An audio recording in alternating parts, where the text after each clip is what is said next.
bienvenidos, muchas gracias.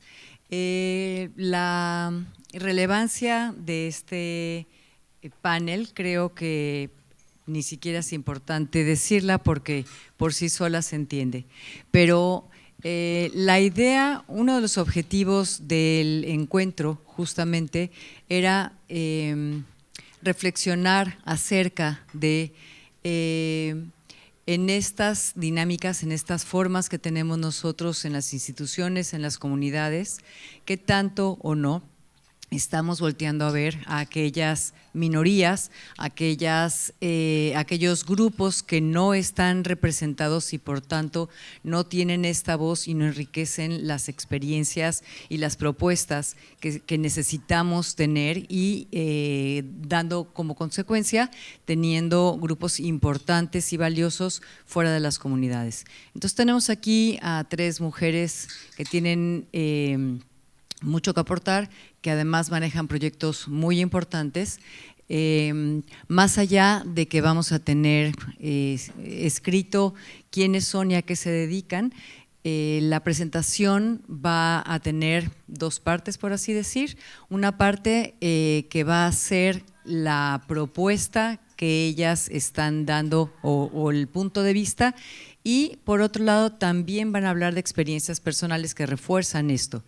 Ustedes van a contar con 2 medios para conocer lo que ellas piensan. Uno es lo que va a estar en la presentación, que no necesariamente va a ser la guía que ellas van a tener para hablar, porque lo que queremos es optimizar el tiempo, así que para los visuales va a estar ahí una parte, para los auditivos va a haber aquí otra parte. Entonces, bienvenidos, muchas gracias. Exigimos ambas partes del cerebro trabajando y un poquito el corazón. Hola.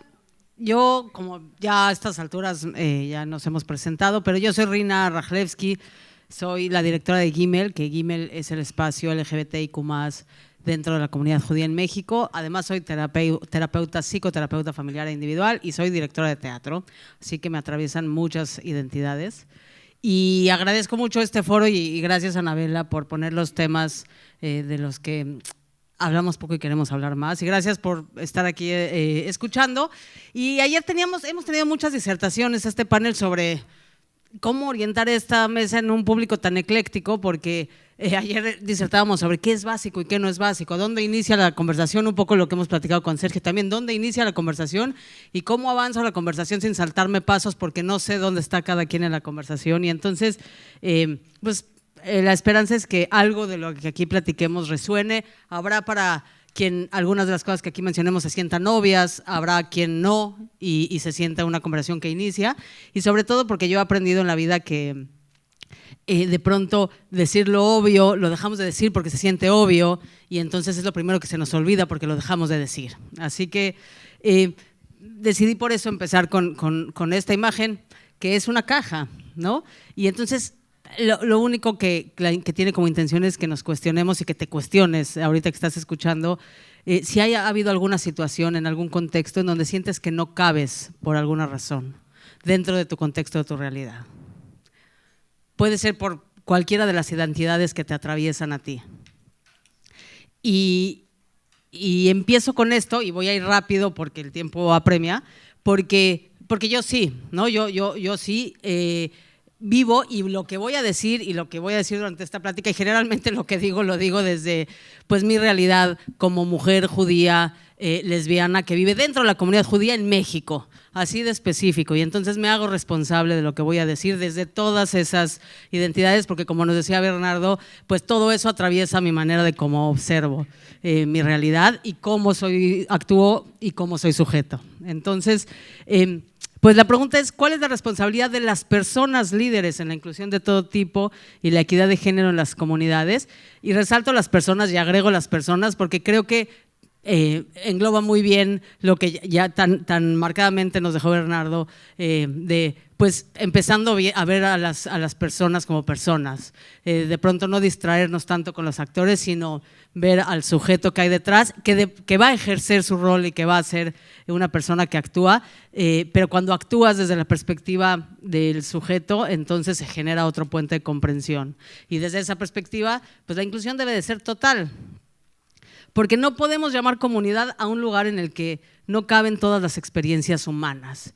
Y porque todas las personas existimos, y luego que cuando doy estas pláticas siempre me gusta empezar diciendo, porque es como súper raro que yo tenga que estar aquí explicando mi realidad, ¿no? O sea, como que yo vengo aquí a justificar y explicar que existo, y les pregunto si alguna vez ustedes han tenido que explicar su existencia. Y en este contexto asumo que la respuesta es sí, porque yo creo que más de una persona aquí sentada ha tenido que explicarle a alguien cómo es ser judío, qué se siente ser judío, cómo se vive ese judaísmo fuera de un contexto, ¿no? En donde cuando el entorno y la mayoría de las personas en donde vivimos no son judías, pues eso es algo que a veces nos hace no caber en esa caja. Y eso lo vivo yo desde ese lugar, pero también lo vivo desde mi ser mujer lesbiana. Sobre todo en un contexto que en la comunidad judía de México, porque no sé cómo son las realidades en cada país, no es una tarea fácil, porque es un contexto y una comunidad en donde no caben otras realidades que no sea la mayoría. Y desde ese lugar, pues la ecuación es sencilla, ¿no? Pareciera, porque pues lo que no está representado no se ve, ¿no? Y entonces muchas veces justo tenía esta conversación de, ahora tengo como muy clavado que en México está el CAE, que es este comité de análisis estratégico, que tiene una encuesta muy mapeada como la que vimos aquí, sobre la comunidad y todo lo que enfrenta la comunidad, pero no aparece nada sobre la población LGBTIQ+. Y entonces, no sé si quizá la visión es que el porcentaje que implicaría de personas no es tan representativo. En México, según el INEGI, que es el organismo que mapea a la población, que hace los censos, indica que somos alrededor de personas de 15 años o más, hay alrededor de 5 millones de personas que se identifican. Eso quiere decir que es una de cada 20 personas mexicanas mayores de 15 años nos identificamos como población LGBTIQ+. Quiere decir que seguro hay alguien cerca, si no es dentro de mi familia o si no soy yo.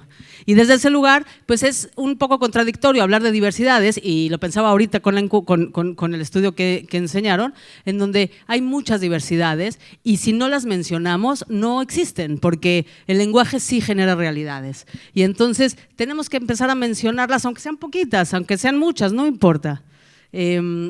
Y desde ese lugar, ¿qué se necesita para empezar a ver? Pues asumir que yo no puedo verlo todo ni saberlo todo, y es un poco lo que nos decía Bernardo con el ejercicio de la silla el primer día. Aceptar que mi experiencia de vida no representa todas las experiencias que existen. Darme cuenta que yo no puedo saber lo que es vivir otra realidad. Y rodearme de experiencias humanas diversas para conocerlas y ampliar mi panorama. Y ahí, Bernardo, yo pensaba ese día que levanté tímidamente la mano y no tuve oportunidad de participar, que lo que sumaría yo al ejercicio de la persona que se subió a la silla, que subirse a la silla le regaló otra perspectiva, es que esa persona no puede verlo todo y, por ejemplo, no puede ver lo que tiene en la espalda. Y entonces yo estaba parada ahí en esa persona y yo pensaba, yo quiero decirle que atrás tiene una puerta, porque yo puedo ver que tiene una puerta y a lo mejor esa puerta le va a abrir un chorro de posibilidades. Y entonces, si no escucho a la gente en su experiencia, es decir, la única persona que puede, ¿no? Que yo puedo hablar sobre ser una mujer judía en la comunidad en México porque lo vivo. Yo no puedo hablar sobre cómo es ser una mujer judía en Venezuela, porque esa no es mi realidad. Pero me puedo acercar a una mujer judía que vive en Venezuela a preguntarle cómo es su realidad. Y entonces ella me va a decir cómo acercarme, ella me va a decir cómo es la manera correcta de referirme a ella. Y de ahí acepto que no lo sé todo y que mi experiencia de vida no me alcanza para entender todas las realidades, pero sí puedo acercarme con curiosidad y con amor. Y desde ahí lo conecto también, y tiene mucho que ver con lo que dice el video que nos pasaba Bernardo sobre la validación. Y me gusta que esto que está saliendo como que engloba mucho de lo que hemos platicado aquí, porque este se siente un espacio seguro, porque se siente como que yo estoy muy sorprendida y me descubrí sorprendida y dije qué triste esta realidad en este mundo que vivimos, que me sentí muy sorprendida de la narrativa que hay en este encuentro, porque no es una narrativa que se encuentra en contextos judíos muy seguido, por lo menos no en los que yo he participado, a reserva de algunos espacios muy específicos. Y pienso en las estructuras, y puede ser cualquier tipo de organización como estructura, cualquier tipo de institución, incluso aquí que habemos personas líderes, pues tenemos equipos de trabajo, interactuamos con sujetos y con actores, y desde ese lugar pues tengo que tener claro que estas estructuras pues generan dinámicas, discursos y las replican. Y entonces, ¿qué tipo de dinámicas o discursos pueden haber o se pueden generar? Pues hay los que validan, como veíamos en el discurso, porque eso, yo quiero sentir que existo, yo quiero sentir que mi realidad es bienvenida, porque además soy una mujer que está aquí, que soy productiva, que participo en mi comunidad, yo por perseverante, porque ahorita vamos a platicar de eso, pero hay dinámicas y discursos que se validan desde las estructuras de poder, pero también desde el cotidiano, y ya hablaremos más de eso. Y por eso les pregunto, cada una de ustedes, como personas líderes, como personas que toman decisiones en sus contextos o en los microcontextos, ¿qué decisiones y qué dinámicas generan? ¿Aquellas que validan o aquellas que rechazan? No hay más. Y cuando las dinámicas validan, pues se genera un sentido de pertenencia, se genera un sentido de comunidad, hay aprendizaje, hay complemento. Implica no preservar el status quo, que ahorita claramente todo lo que hemos visto en estos días es que el status quo es lo que conocemos, lo que se siente cómodo, no necesariamente es lo que necesitamos. Y hay dinámicas que rechazan. Y cuando las dinámicas y los discursos rechazan, lo que hay es fuga de talentos. La gente se va, por eso digo que yo soy perseverante y necia, porque yo aquí sigo dando lata muchísimo, pero tengo muchas personas que conozco y personas muy queridas que se fueron, que no encontraron un lugar, que no cupieron dentro de la caja. Hay altísimos índices de depresión, de ansiedad, suicidio, hay exclusión y se logra preservar el status quo, ¿no? Y que si eso es lo que se busca, se está logrando. Y de ahí, pues yo me gustaría pensar que queremos, las personas que estamos aquí, pues generar dinámicas y discursos que validan a las personas, que generan ese sentido de identidad y que permiten a la gente existir y florecer. Y para terminar, creo que es importante mencionar y tener consciente que las demás realidades no sean como la mía no quiere decir que valen menos o que no existen. Y a veces se nos olvida que el mundo no es el mismo mundo que yo veo al que ve Sergio. Exactamente en este mismo momento que estamos en este salón, nuestra experiencia es completamente distinta. Y estamos leyendo la información completamente distinta, porque tenemos un contexto, tenemos un bagaje y tenemos una manera de mirar al mundo completamente diferente. Y está bien, y eso nos va a enriquecer. Y eso no genera una amenaza para ninguno de los dos. Y entonces, para cerrar, ¿cuál es mi responsabilidad como persona líder dentro de la comunidad? Construir un mundo en donde existan muchos mundos.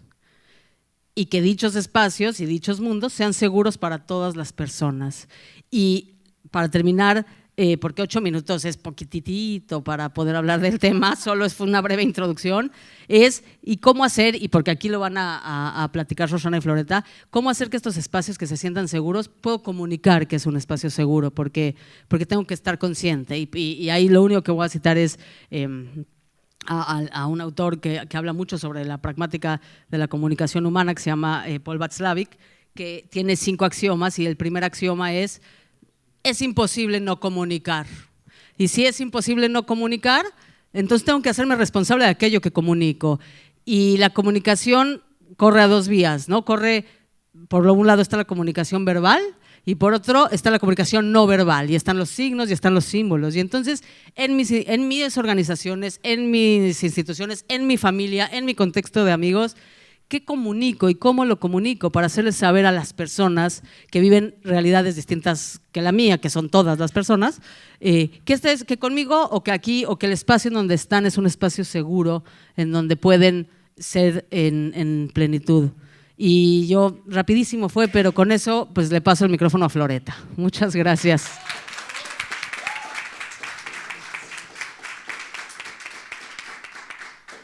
Muchas gracias, Rina, por esta increíble y profunda introducción. Me siento muy honrada de poder compartir esta mesa con estas increíbles mujeres a quienes admiro profundamente.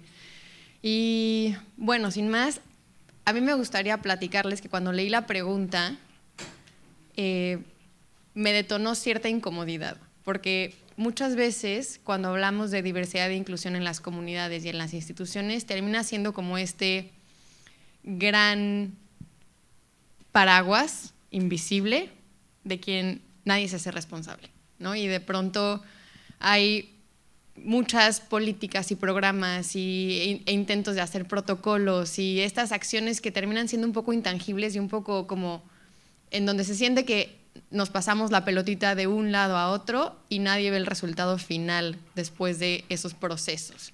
Y entonces, Rina, si le puedes dar a la siguiente, por favor.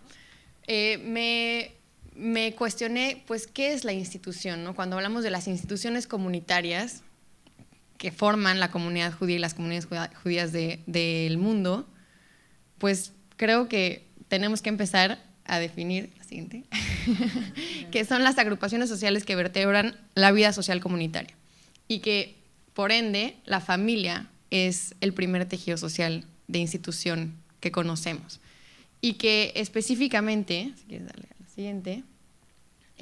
siguiente, oh, sí, más fácil.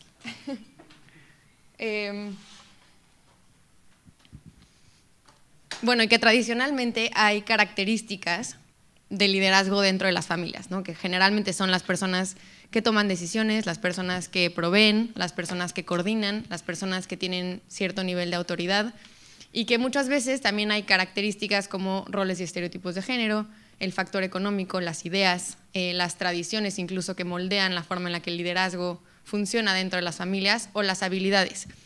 Pero generalmente en las familias judías se ve de esta forma.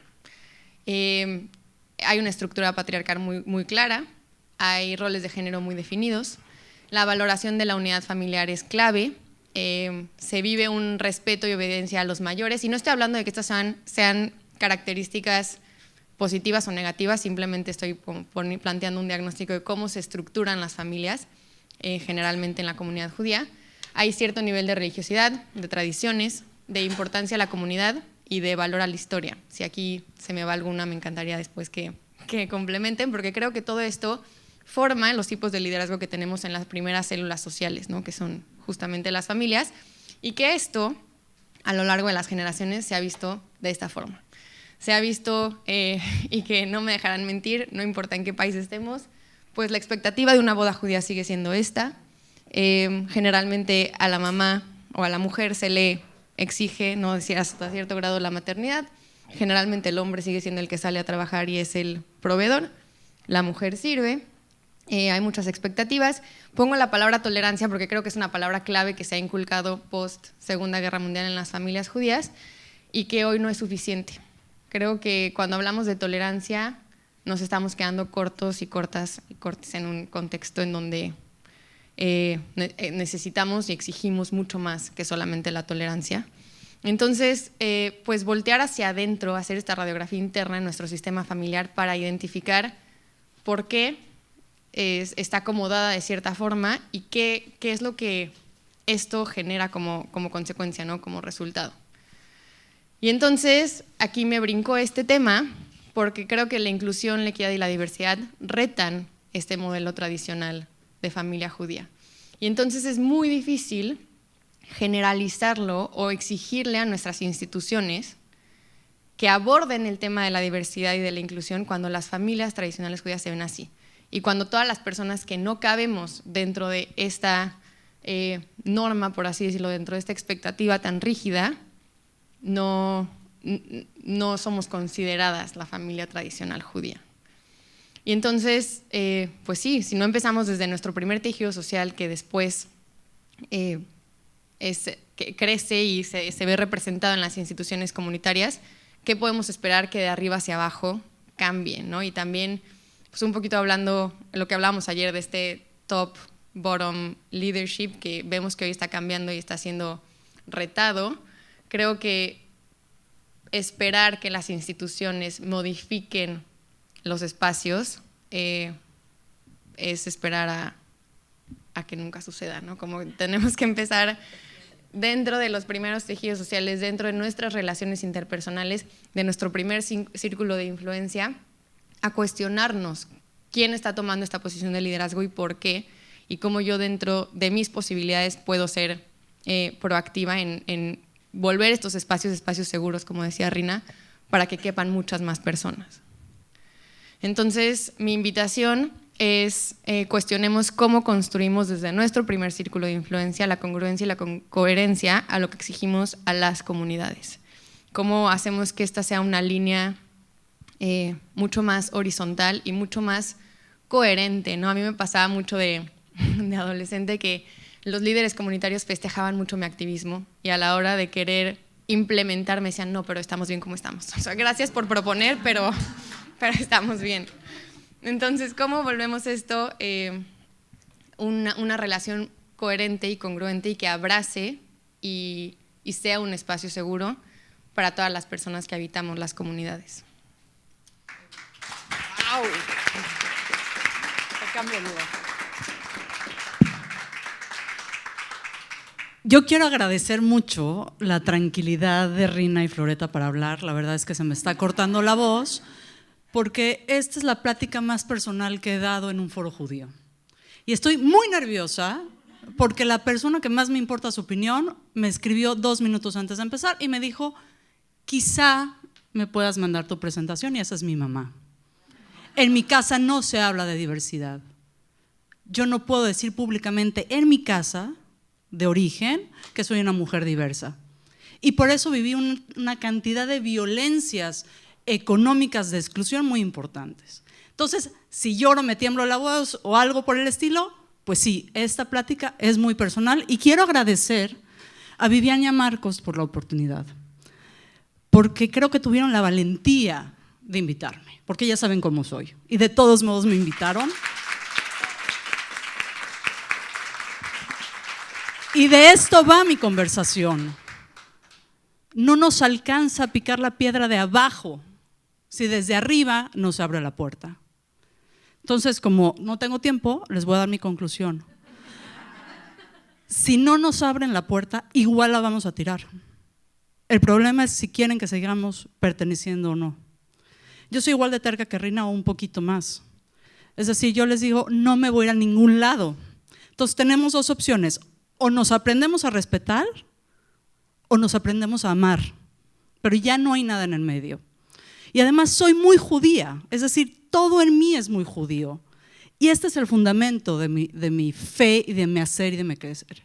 A mí me parece loquísimo que el mito fundacional del judaísmo primero sea el monoteísmo, lej lejá, vete de ti para ti, es decir, la innovación absoluta y total del individuo, y sigamos con eso con la salida de Egipto.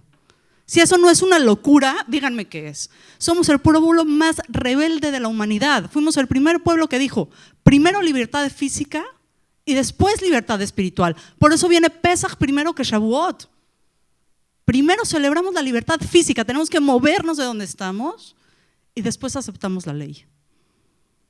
Naaseh benishma, primero hacemos y después escuchamos. Y esa también es mi invitación. Todo lo hacemos en equipos. Hasta los más ultraortodoxos rezan en Jabruta, ¿no? Necesitas 2 para discutir, 2 judíos, 3 opiniones, no es un chiste, es una anécdota. Si no estamos todas las personas en la conversación, el pensamiento está incompleto y por las mejores intenciones que quieran. Yo les prometo que no he conocido un líder comunitario que lo que quiera es joder al prójimo, ni destruir a los demás, ni usar sus recursos y sus tiempos para hacer el mal. No existe el señor del pulo malo malote atrás de su escritorio diciendo ¿cómo me chingo a Shosh? No existe. Lo que sí existe es una persona que no tiene ninguna necesidad de reconocer que yo existo y que yo vivo. Y si se dieron cuenta al principio, lo que yo puse es que soy una mamá diversa.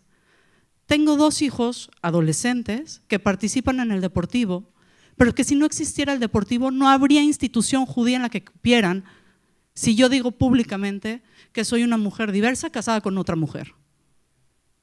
Y que la exclusión institucional está dada, pero no la social.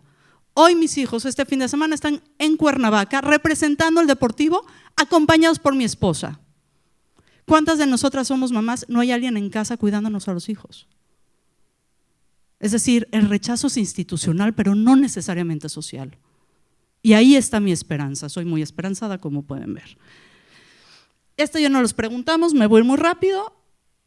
Todo lo que no revoluciona, o ayer me decía Sergio, te lo corrijo, te evoluciona, yo estoy de acuerdo contigo. o hacemos tikkun olam. Ustedes ya están convencidos, así que me la brinco. ¿Cuál es la diversidad?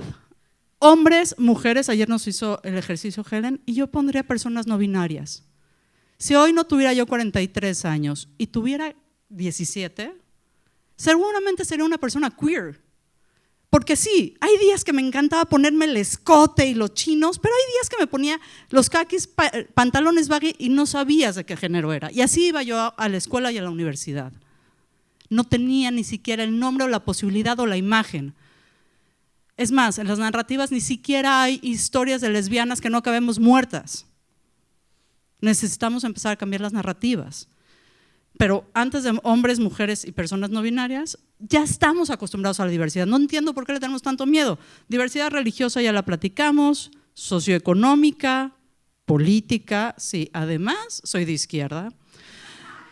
Diversidad cultural, diversidad intelectual, no todos pasamos por la academia. El etnorracial, yo les pediría que veamos todos nuestro color de piel. Eso está interesante. La diversidad generacional. Me asombra que con el envejecimiento del mundo, la principal preocupación seamos los jóvenes, y me incluyo porque todavía no tengo 45, y no la población que está envejeciendo, y no el cuidado de los mayores, de la tercera y cuarta edad de nuestras comunidades. Ya debe ser un tema de inclusión. La corporal, si eres gorda, no bailas. Si eres gorda, no estás en las obras de teatro. Ahora sí, en mis épocas no. Yo no bailé en el Aviv, entre otras cosas, porque tenía 5 kilitos de más, ¿no? Y me gustaban otras cosas. Pero la verdad es que la discriminación corporal me daba pavor. La diversidad lingüística, en Israel si no hablabas yiddish no entrabas al gobierno. La diversidad neurodivergente, y de esto no se habla. En México tenemos instituciones desde el día que te conciben hasta el día que te mueres. Pero ay de ti tengas una enfermedad psiquiátrica. No hay servicio para ti.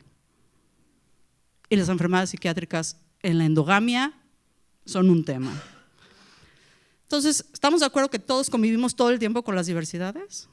Y me faltaron todas aquellas que están pensando que no me cupieron. Me recorro, ayer Rina me dijo, es sexual y de género, tiene toda la razón. ¿Por qué nos da tanto pavor que alguien como Shosh, que es tan vocal, tan oral y que de repente dice cosas que la gente escucha, se para en un foro y diga soy una mujer diversa? Porque ¿qué creen? Las letras LGBTQ y más no me alcanzan para definir quién soy. Me parece ridículo tener que decir soy lesbiana, no, soy bisexual, hoy cambié de gusto. Es ridículo, soy diversa. Y soy diversa porque todo está heteronormado. ¿Qué? Gracias, Anabela. Pero creo que este es un mensaje no para los líderes, sino para las minorías. Las minorías somos la mayoría desarticulada. Y yo tengo esta idea. Yo creo que, esto se lo robé a Marion Reimers, tienes una lotería de discriminaciones. Entonces, cuando naces, ya agarras tus pelotitas. Entonces, si eres hombre, te tocó menos discriminación que si eres mujer. Si eres heterosexual, no agarraste pelotita de diversidad. Pero si eres rica, te salvas de ciertas cosas. No es lo mismo estar hablando en este foro que podemos pagar un cuarto de hotel a no tener quien esté cuidando a mi hijo. Todos aquí, nuestra pirámide de Maslow está cuidada. Aquí no hay judíos pobres, ¿eh? En este foro no hay judíos pobres. Y eso a mí me espanta. Entonces creo que la articulación no es mala idea. Pero ¿qué podemos hacer? Aprender a estar cómodos en la incomodidad. Y estoy resumiendo un poco de lo que escuché el día de ayer, el día de antier. Imaginación y creatividad, pero somos judíos, somos storytellers naturales, somos los mejores cómicos del mundo. No nos falta. Fe y esperanza tampoco nos falta. En la mañana decía yo, llevamos 500 años preocupados por la continuidad del pueblo judío. Un poquito de esperanza, lo cree Klum, no nos va a pasar nada, vamos a sobrevivir. Tolerancia a la frustración, que eso nos falta un montón. Ser valientes, porque cuando Steve Jobs sacó el primer iPhone, nadie sabía que ibas a tener una computadora en tu bolsa. De repente hay que tener valentía de ofertar cosas que el mundo no está esperando. Conversaciones complejas, y estas cada vez nos cuestan más. Voluntad política, sin esto no va a pasar. Y presupuestos, money talks. Queremos inclusión y diversidad. ¿Dónde está la lana para que eso suceda? Amor, paciencia y acciones afirmativas. Sin estas tres cosas no podemos construir ninguna comunidad.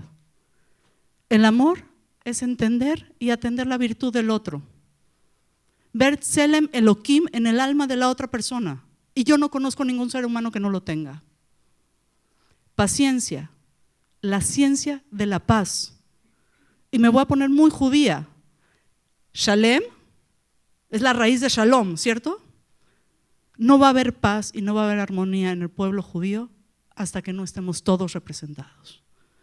Y acciones afirmativas. Naase benishma. Y aquí voy a ser muy radical. Si no tomamos, no necesitamos empoderar a las mujeres y no necesitamos empoderar a los jóvenes. Necesitamos espacios de poder específicos, con recursos, con tiempo y con dinero. Porque si no, lo que ayer bien dijeron, viene el triple resentimiento. Te prometo que voy a dar, pero como le hicieron a Floreta, no lo des, por favor. Entonces, reconocer, y esta es la palabra más difícil de todo el seminario, que somos violentamente excluyentes. La exclusión siempre lleva la violencia. Y reconocerlos en nosotros mismos es muy doloroso. Oigan, nosotros dedicamos nuestro tiempo, nuestros recursos, activar por los judíos del mundo. Decir que soy violenta, ouch. Es todo lo que hacemos porque somos buenas personas. Y ese reconocimiento creo que es el vital. Espacios como este me parecen fundamentales y la articulación política. Los tenemos que hacer con cuidado, con acceso a la justicia, y de aquí les podría hablar horas y horas de los comités de honor y justicia que no tienen perspectiva de género, ¿no? Y no tienen ni honor ni justicia, y la repartición equitativa de recursos. Yo ya estoy, perdón lo que voy a decir, hasta la madre del asistencialismo, porque lo que estamos haciendo es replicando las estructuras de empobrecimiento de la población judía. Y esto es para pensarse. Boards paritarios con acciones afirmativas. No es un favor, nos hace falta ese conocimiento y esa experiencia. Yo tengo una propuesta muy loca. ¿Qué pasaría si le pagamos su hora a tiempo a los miembros más pobres de la comunidad para que se sienten en el board más importante y nos diga que nos duele?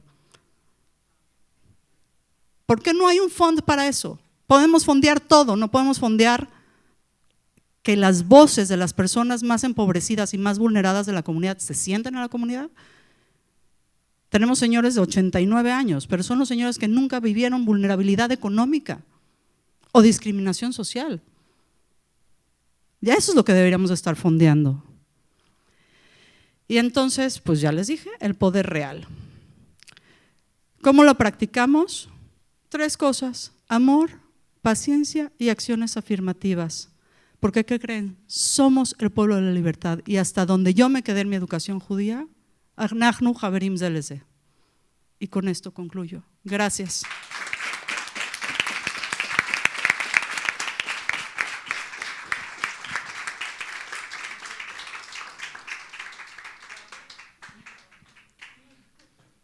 No quiero quitar tiempo de hacer conclusiones, prefiero dejar el tiempo para que hayan comentarios y preguntas. Sí.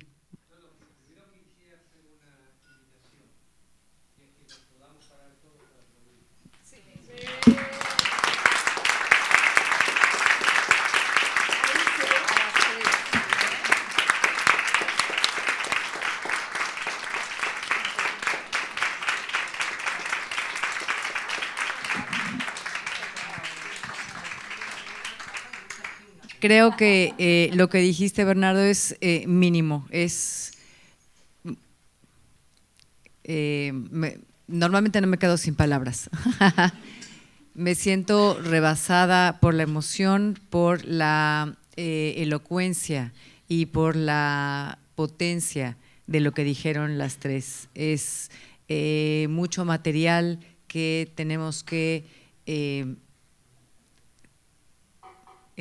adherir al corazón, después a la cabeza y después a la acción. Entonces me gustaría que quien quiera hacer algún comentario, pregunta. A mí me gustaría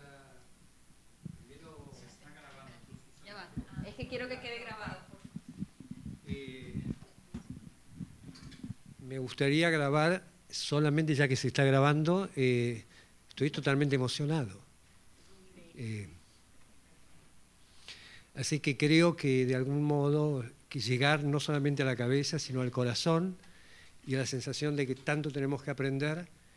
Y al mismo tiempo quisiera subrayar algo que habías planteado, que es, Marcos, Vivian, la idea de que líderes comunitarios estén acompañando este tipo de...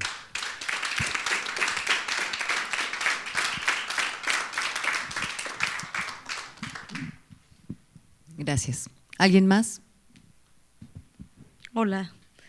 Yo nada más quiero comentar, bueno, agradecer más bien. Yo he estado en foros internacionales a lo largo de toda mi vida y este es el mejor panel que he visto, entonces muchas gracias por compartirnos no nada más su sabiduría, sino su experiencia personal dentro de toda como la teoría que se da y con tanto corazón. Gracias.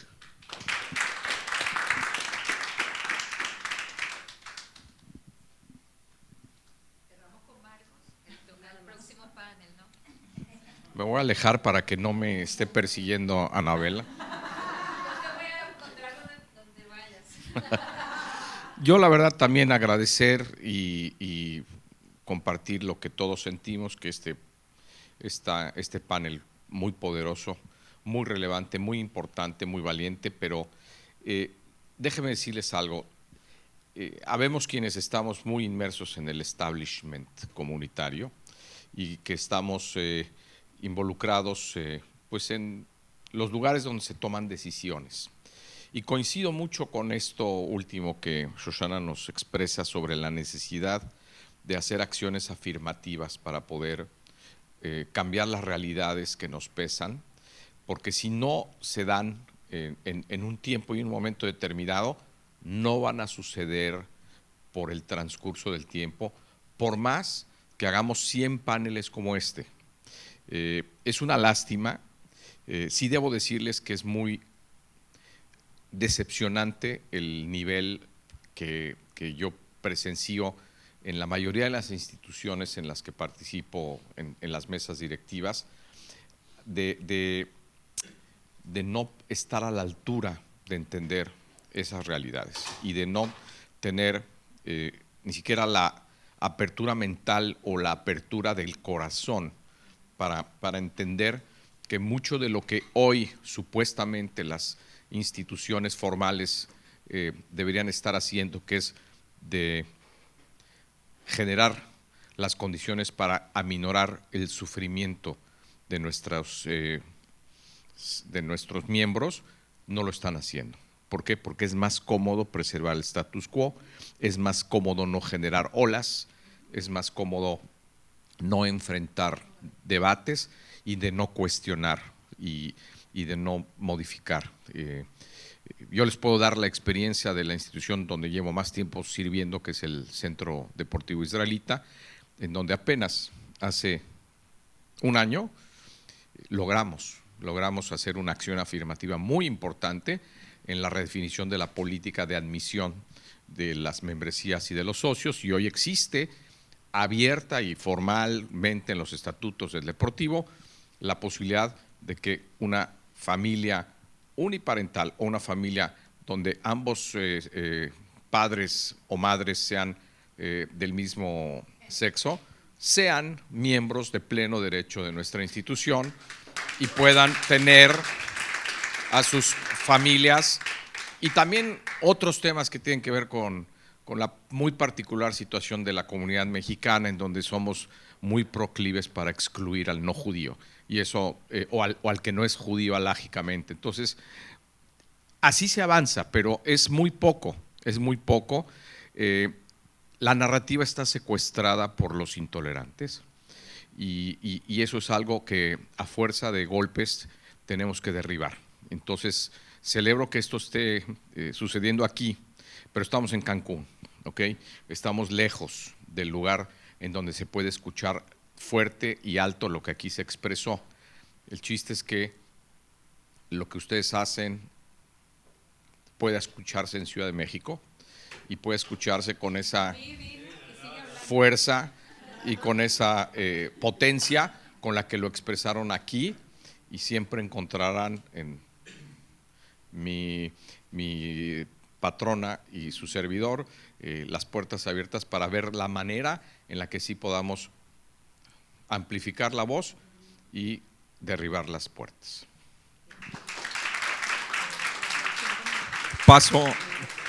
Paso el micrófono a la más intolerante de este encuentro, con la libertad de expresión. No, lo que vamos a hacer es lo siguiente, les voy a dar un poquito más de tiempo al próximo panel porque si no están sin… Y lo que vamos a reducir más bien el otro panel, el principal, ¿verdad? Este es más principal.